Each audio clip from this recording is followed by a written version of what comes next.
Ola, bonituras, son Mónica de Libros e Outros Contos e hoxe veño a falarvos de libros de relatos. Creo que xa fixeron post disto, pero a min os libros de relatos funcionanme moi ben cando teño un bloqueo lector ou entre libros que me exixiron moita lectura ou cando teño moitísimo traballo e non teño a cabeza para seguir unha historia. Entón, para min son ideais para eses momentos e tamén son ideais para coñecer igual outras voces de autoras que igual non che chamaron a atención para ler unha novela, pero descúbrelas no medio de relatos. O primeiro de todos que vos traio é este, con esta portada maravillosa, que é Carnívoras e domésticas, de Jorge Rodríguez Durán. Estes relatos son curtísimos, 2-3 páxinas, e son algo que me fascina a min, que é o humor negro.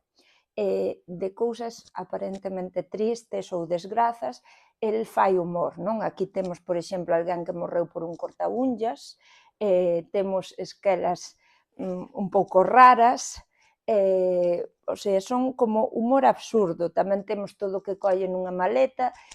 A min gustaronme moito e ao ser tan curtiñas, pois como que as vas devorando sen darte conta. Despois temos este que é Lo que sabe la señora Kim, de Cho Nam-yu, de Alfaguara.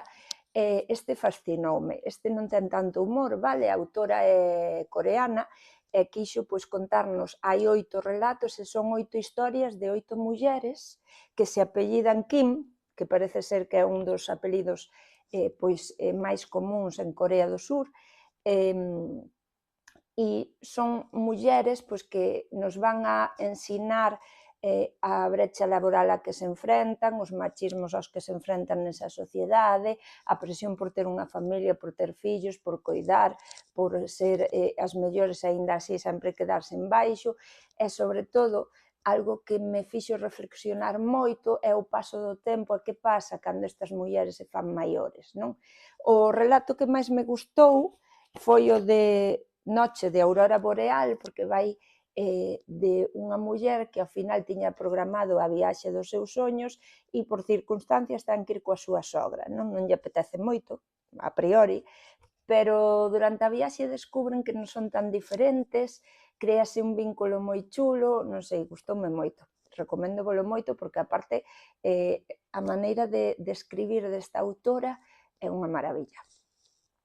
Despois, como non, en calquera obra de relatos non podía faltar Manolo Rivas, o meu amado Manolo Rivas.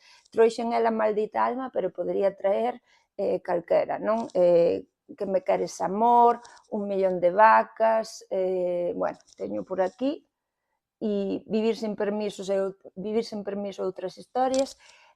Para min, o mellor de Manolo Rivas son os relatos.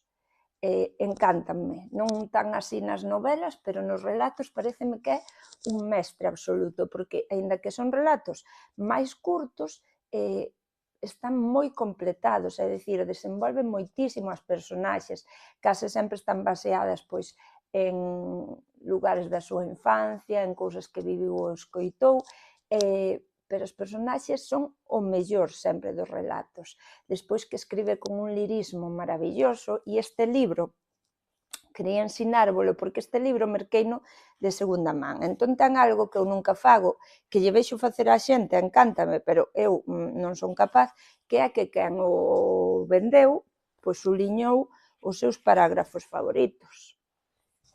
Entón foi moi chulo lelo así. Despois tamén meteu aquí algunhas flores prensadas, e o mellor de todo deste libro, a ver se o atopa, non me caeu, que igual me caeu, é que cando eu merquei había unha foto tamaño carné, aquí está, supoño que da dona, vale? Ademais así como moi antiga, e recordei, se non estou equivocada, que Manolo Rivas ten un relato sobre alguén que vai, se non é Manolo Rivas, perdón, vale?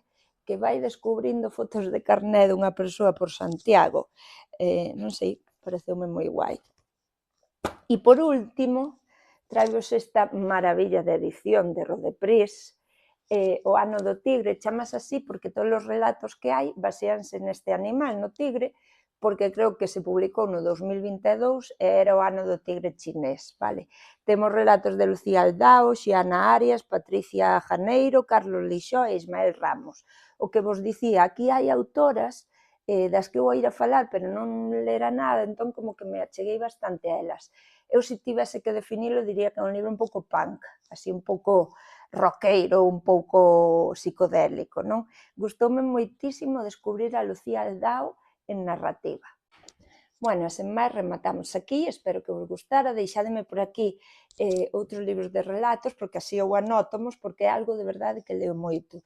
E nada, falamos, contádeme, escribídeme, vamos a compartir.